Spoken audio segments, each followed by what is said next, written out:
In terms of, well, business and in life, the key thing for me is making sure you got the right kind of people around you. You know, I'm not going to go down the boring cliche route of there are drains and radiators, but there are, you know, and you want to be around radiators. You want to get around the people that empower you, support you, that they believe in your vision and your dreams and your abilities. Hi folks, welcome to the final video in this series with Mark Ormrod MBE. In this video we talk about everything from BJJ to the upcoming film to the documentaries and all the exciting projects that he's got coming on, including the Reorg charity, which is really close to his heart. So I really hope you enjoy this final episode with Mark Ormrod MBE.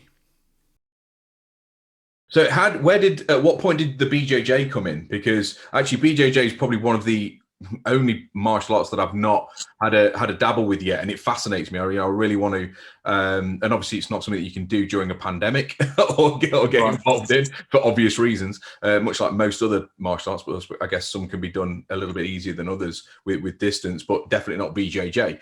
So how did that appear? Because then we can really sort of dive into the Reorg stuff, which is fascinating. Yeah, so I was in the sergeant's mess on one of the camps one day, and I got talking to a colour sergeant who was a PTI, and he was the head of Royal Marines Unarmed Combat. He had brought Brazilian Jiu-Jitsu into what we call a core sport. You know, football and rugby were core sports before, and he had managed to, against all the odds, make Brazilian Jiu-Jitsu a core sport. It was growing massively in popularity within the Royal Marines, and I think the tri-service actually, and he invited me down. So was this pre-accident or I say accident event? Was this pre-bomb day or was this post? This was after. Right, okay.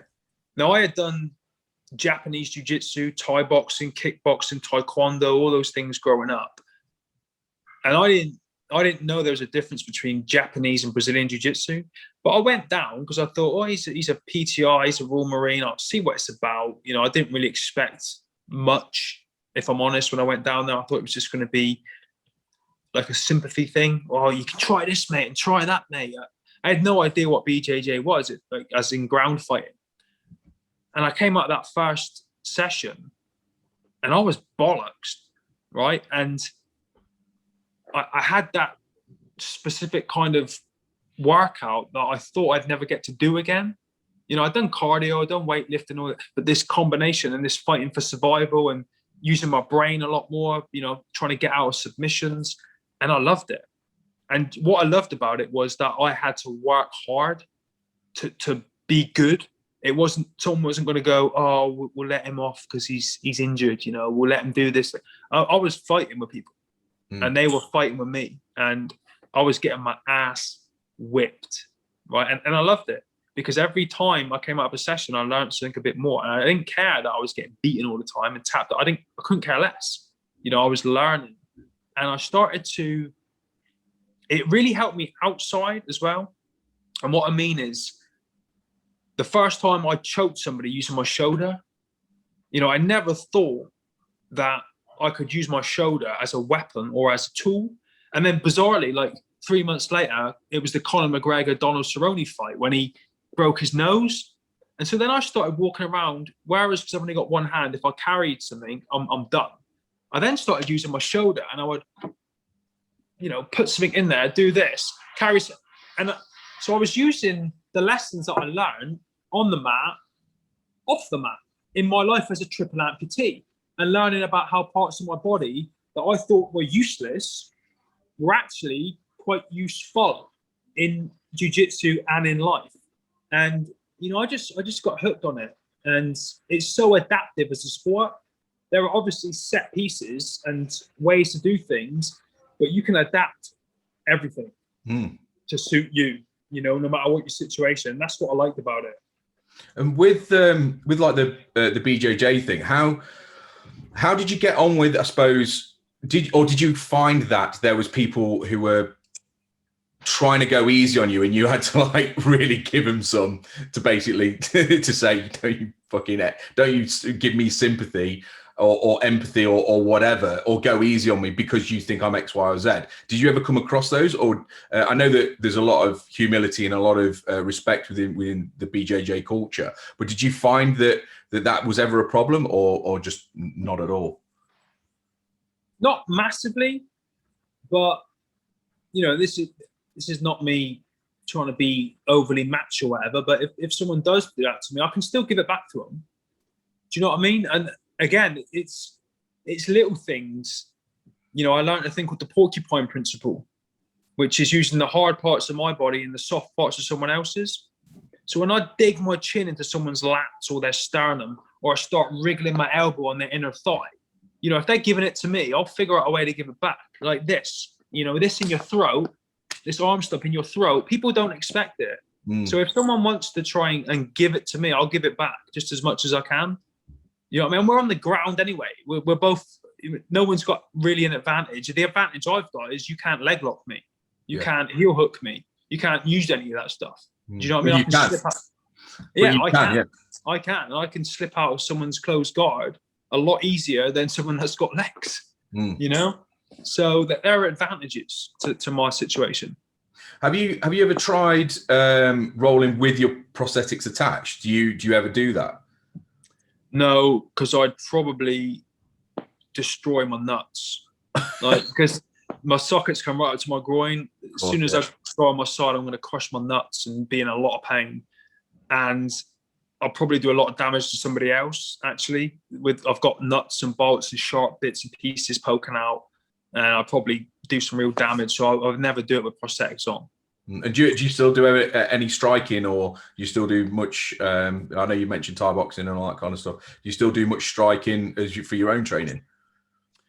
No, because I mean, the way you do strike, like throwing a hook is all your feet and your hips and everything. And mine don't work that way anymore. All I could really do is kind of like a straight jab for hours on end.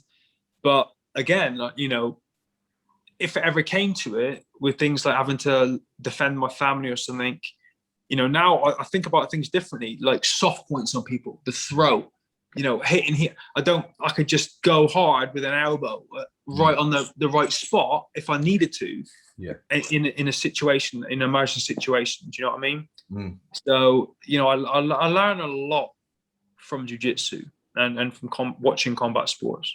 Yeah, 100%. So, how did you end up with bringing the whole Reorg thing together? Because that's an awesome thing you're doing there. So, let's talk a little bit about that. So, Sam, the guy that took me down for that session, he started Reorg while he was serving. It's actually his last day after 22 years. 2 days ago, Sunday he's left now, but he started it while he was I believe a blue belt in maybe a purple belt. And initially, it was just for Royal Marines who were physically or psychologically wounded as a result of their service. And it gained massive popularity, within the Marines. And then the other branch of the service saw it and they got involved, so it got bigger. And then the police and the ambulance and the fire service saw it. And, I think they often get forgotten about, and they're living traumatic stuff every day with what they go through. So they kind of got involved, and then it's evolved now from just BJJ into lifestyle and, paddleboarding. Here, the gym I'm at now, I was doing CrossFit this morning. So there's a CrossFit community, boxing, cycling, open water swimming, whatever it is. It's all about community. And again, you know this, being ex-army, but for anyone listening that doesn't understand what a reorg is, in the military, for example, if you've got an objective, say it's a 3-phase objective. Phase 1, neutralize the enemy. Phase 2, destroy the weapons cache. Phase 3, rescue the POWs and hostages. You put a plan together, you go and execute that plan, but no plan survives contact with the enemy. So it'll all go to shit when the bullets start raining down. You achieve objective 1, you've neutralized the threat. Then you have what's called a reorg, which means basically short for reorganization. So everyone will get back together, check ammunition, check casualty states, check everyone's okay, ready to move on to phase 2. So that's where the name Reorg came from. So phase one effectively is your time in the military, the police, the army, whatever it is, the fire brigade. Then phase two is civilian life. So you reorg, you come together like you would in an operation.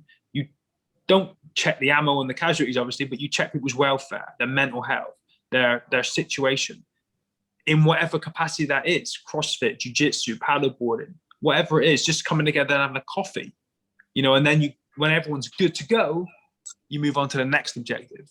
So that's the cool thing about it. Once you explain to people what a reorg is, they really get it. Yeah. They understand the ethos behind it. Yeah, irrespective of whether you have a forces background or whatever, like that kind of culture is just paramount in today's society because there's so much lack of it, at the moment. And sadly, I think we're only going to see more of it. More of to the negative. Maybe going forward. So the more that charities and things like Reorg are out there, that the better. It really is, certainly like the mental health epidemic and all that kind of stuff, and especially within the forces, it's something I'm really passionate about. In when people leave that kind of environment, services overall, is are they being looked after properly? And the short answer is, as a society, they're not. Right. And we need to get a lot fucking better at it, because there's a lot of diamonds that have left those scenarios that are now sleeping rough. People that have fought for the country, being out, protect the nation, all that kind of stuff, now sleeping rough, no food to eat, or in poverty, and so on and so forth. So I massively take my hat off to you guys for leading the way with that. How did the whole Tom Hardy thing come about? I'm not 100% sure, if I'm honest. I mean, he's a big fan of Brazilian Jiu-Jitsu. He's got a lot of friends in the Marines, the Paras, and the SF community. And that was something that a relationship Sam developed. And now he's on board as a trustee. I'm a trustee, he's a trustee, and Trent is a trustee who owns the gym in Richmond that we all train at. But he's very passionate about jiu-jitsu and the military, and he does a lot of good work within those communities. So he's helped massively with launching Reorg and putting it on the map. Yeah, awesome. Yeah, I see bits and pieces from what he does, I suppose, through Instagram and stuff like that, because I know he's not really a prolific social media person, but you see a lot of like the BJJ and the military affiliation there, because I don't believe he served, did he? He's not served, but he's just got this affinity with the forces somewhere and somehow, which I want to have a look into more, really, because I think the guy's had his own challenges and stuff like that. He can be a bit of a role model for change and certainly with mental health and coming out the other side. So how did we arrive at the point where you've written a book, you've got it's the Amazon Prime, isn't it, that documentary docs on, and now you're filming for something else then? So let's start with the book. Is that something that you'd always wanted to do, or were you approached to do it, or did you just sit down and start, through, I suppose, a process of catharsis, getting this stuff out on paper? How did it all come about? So I'd always wanted to write a book. I remember thinking to myself when I was younger, this is what we talked about at the beginning. I'm 18, I owned a Green Beret, 19 in Iraq. I trained as a bodyguard. I had my first daughter very young. I thought to myself, by the time I'm 50, if I go at this pace, I'm going to have a lot of cool stuff to talk about. And this was prior to being injured. And I thought, I've no plans to sell it. I just like to write it down because it'd be cool. And then I got blown up. And because I was the UK's first triple amputee, there was a lot of media around it in the beginning, like how did this guy survive and what's his life like? And I got a relationship with a freelance journalist, and he was visiting me one day. We were doing a story about something, and I just said it as a throwaway comment, because in the evening, all the lads would go out, the lads that had 2 arms, and they'd be on the PlayStations and the Xboxes, and I couldn't do any of that. So I would just like loiter around, bored. And I said, well, we should write a book. I've got so much free time. And he was like, I'm up for it if you are. So we did it. He would interview me on the phone from wherever we were in the world. I would tell some stories. He'd write them down. send them to me. I put my spin on it, you know, so it was me that my personality came out a little bit. And about 10 months later, it was all done. You know, what was really exciting about it was in 2009 when the world was crashing and book publishers weren't giving out contracts. And the publisher I had, Bantam, they only took 3 books on that year, and mine was one of them. Wow. You know, it was brilliant. So, yeah, we did that in 2009, and we're just about to finish the second one now. Brilliant. And do you know like how many copies you've sold? Because that book must impact lots and lots of people. And I suppose this next phase as well is going to be really interesting. The sequel, as it were, or whatever you want to call it. Well, the reason I think the sequel is going to be really interesting is because when the first one came out, I was still serving. So I was very restricted in what I could do in terms of publicizing it and what TV programs could go on and all this kind of stuff. And also, because I'd lost my right arm, at that stage of my recovery, I couldn't write left-handed or even sign. And it took me a lot of concentration if I was even going to sign something and hold a conversation with somebody. So I couldn't do any book signing tours or go on the TV or anything like that because the MOD were worried that I'd say something that I shouldn't. So we couldn't push the book as much as we could have had I not had those restrictions on. So now when the second one comes out, I can do all of that stuff that I couldn't do before, and I can put it on a worldwide platform. And I think that it will re-kickstart the sales of the first one, because you can't really read the second one without reading the first one. So that's my hope, is that when it comes out, we do the circuit, we do the book signings. Now social media is so much farther ahead than it was in 2009. We can do all the marketing on there, and I'm happy to do everything that it takes to get it out there and hopefully get the sales up. And like you said, you know, hopefully change some people's lives when they start reading them. And is this all interlinked with what you're filming right now? Yeah, so just before COVID hit, I signed a movie contract to turn what is effectively both of these books into a Hollywood movie. We didn't do anything for the last 12 months because of COVID. Well, we did, all the behind the scenes stuff, but we couldn't cast talent or go to locations because of COVID. I've got to ask you this. Who's going to play you? Do you get to choose? I get to put people on a wish list, but we haven't really niched it right down yet. The thing is, I was 24 when I got hit. So we need to find someone who looks young enough. Sorry, mate, I had a phone call coming then. We need to find someone that looks young enough to play me when I was 24, but is, and I mean this in the nicest possible way, is talented enough to be able to play me. Because from what I hear, talking to the people on my team that are in the movie industry, it is extremely challenging to try and play a disabled person convincingly as an actor. I think pretty much if you can pull it off, you're in the Oscar nomination list, because it's that difficult.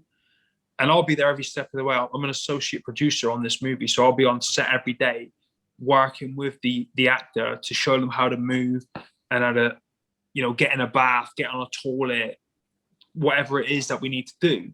That's really cool. Right? It's going to be a really cool, as from your own experience, being able to do that and then watch someone else, like, you know, we're talking about mirroring and copying and all that kind of stuff. Yeah. Like take you and make them you from able-bodied. I mean, I know you're still obviously able-bodied, but then after the challenges and what have you, to then go and see that's going to be like a once in a lifetime opportunity. Yeah. Surely. You know, he's going to be up there with like, was it Daniel Day-Lewis who did like the My Left Foot thing and all that kind of stuff? Right.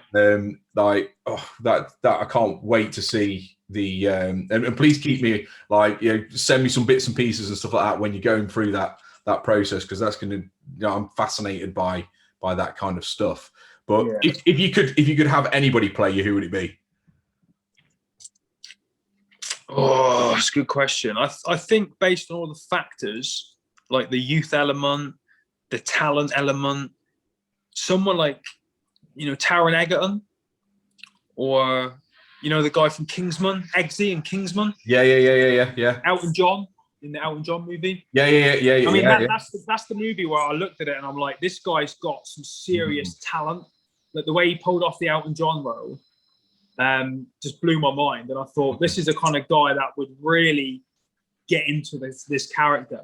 And I think you could make him look quite young as well. You could definitely make him youthful, if you know what I mean. Yeah.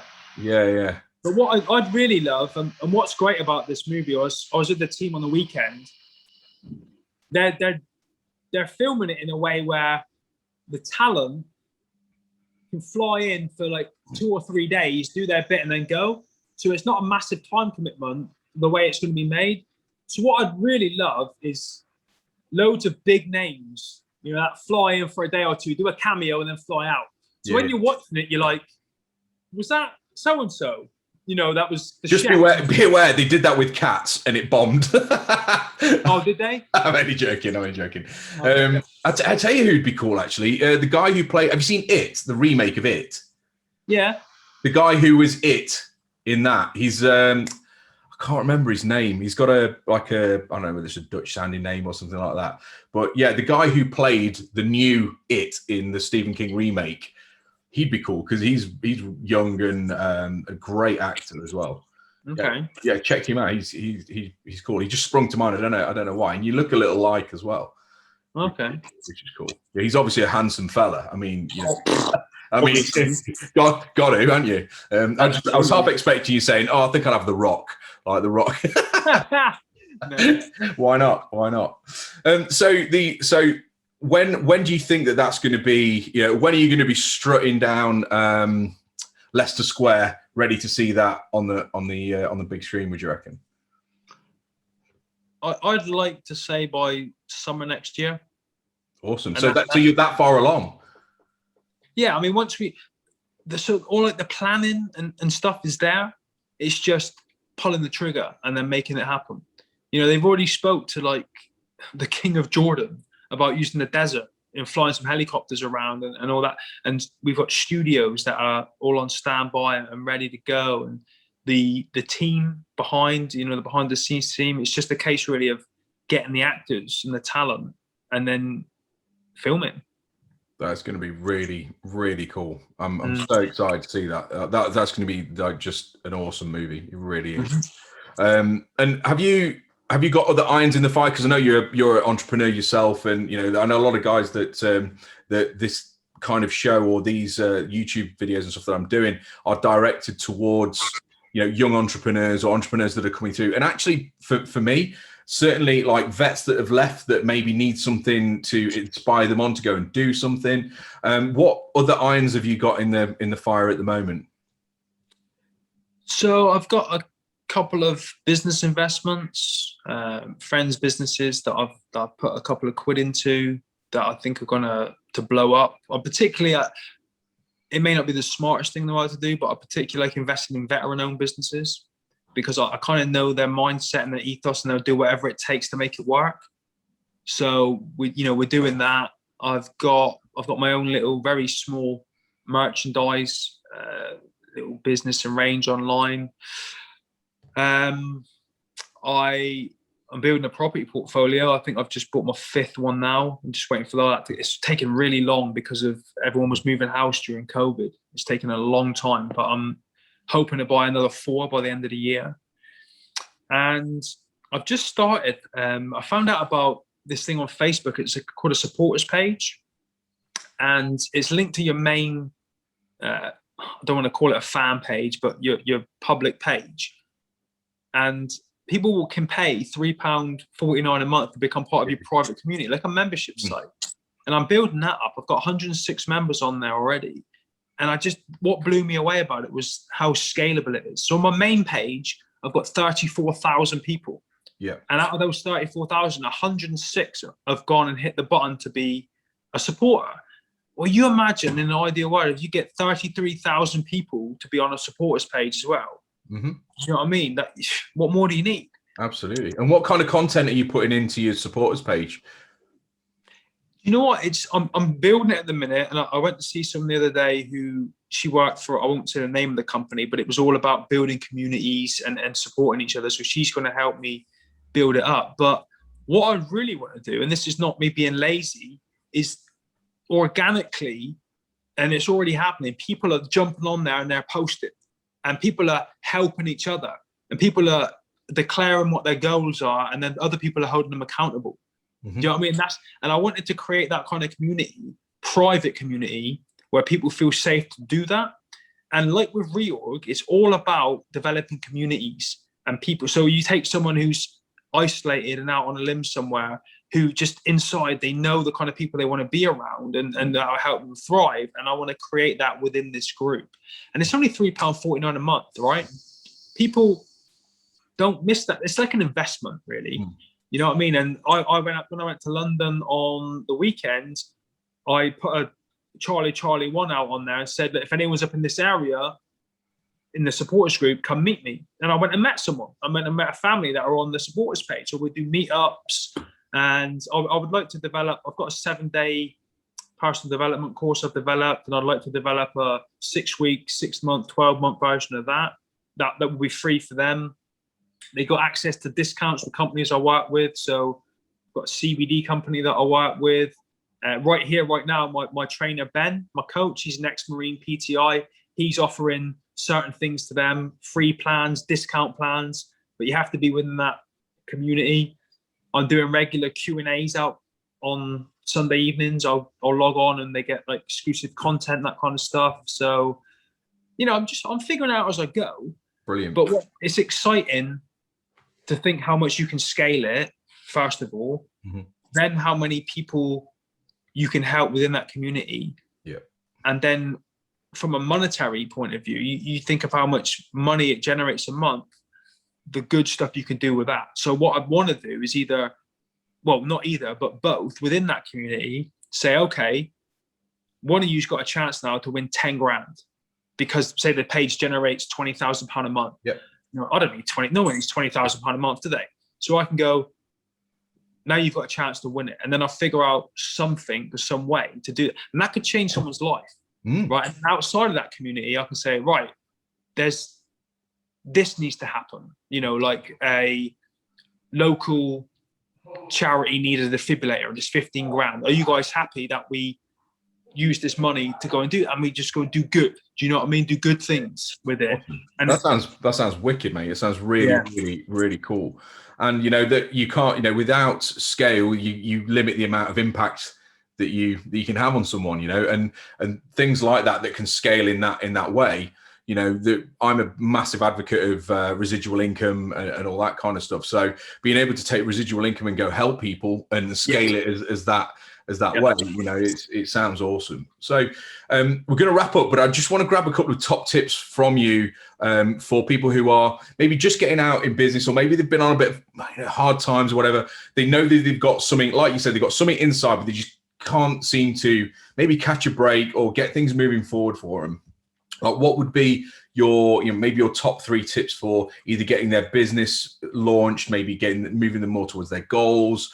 If they've had, you've had severe adversity, how would they maybe overcome something like that to actually get on the path to getting where they want? Do you have some sort of principles that you kind of live by or you pass on? In terms of business and in life, the key thing for me is making sure you got the right kind of people around you. You know, I'm not going to go down the boring cliche route of there are drains and radiators, but there are, and you want to be around radiators. You want to get around the people that empower you, support you, that they believe in your vision and your dreams and your abilities, and stay away from the guys that drag you down. Someone said to me the other day, I've never heard this before, but apparently if you've got a bucket full of crabs, right, and one of the crabs gets to the top, the rest of them pull him back down. They don't want him to leave. And I'm like, those are the people you need to be away from. So whether it's in your life or your business, to increase your chance of success dramatically, you need to get around those people. That's why I train here. That's why my circle is so small and tight that it's difficult to penetrate. And if you do penetrate it and then you become a drain, you're out. Yeah. You know what I mean? I won't tolerate it. I just, out of self-respect, I won't be around those kind of people. I let them go and hang around their kind of people. So, getting around the right kind of people is key. Having goals is key. because if you don't really know where you're going or what you need to achieve, you just kind of meander and float, and you don't really reach your potential. So having those goals and just relentlessly taking action on them is a really powerful thing. And then I think understanding the power of resilience, of, you know, it's not going to be a straightforward journey. Like my recovery wasn't. You got peaks and you got troughs, and there's a lot to be said for just being stubborn and just refusing to stop when things get hard, and switching your mindset and understanding that failure is only feedback. You know, if you fail at something and you start crying about it and thinking that that's the end, you've missed the point. The point is, you look at it, what did I learn from that? Keep going forward, remain flexible, keep on your path, but just change your approach slightly. And then eventually, whether you like it or not whether you like it or not, it's inevitable. Eventually, if you keep going long enough, you'll be successful. Just like when I was learning to walk again, I used to fall over and bite the dirt every day. And then I'd learn from, you know, why did I trip there? Why did that happen? Why did this happen? Right, what do I need to change? Okay, we're going to change, but the goal is the same. The approach is just different. Unbelievable, mate. It's been an absolute pleasure and a privilege to have a conversation. I really appreciate you giving up this amount of your time as well, because I know you're a busy guy. So Mark Ormrod, MBE, thanks very much for your time. Anything I can do to help you with anything that you're doing, please don't hesitate to reach out, or if I can connect you with anybody you can think of. And hopefully we can do round 2. And I'm looking forward to seeing the movie on the big screen in the not too distant future. So thanks. Brilliant, mate. Thank you. Thank you, mate. I appreciate it.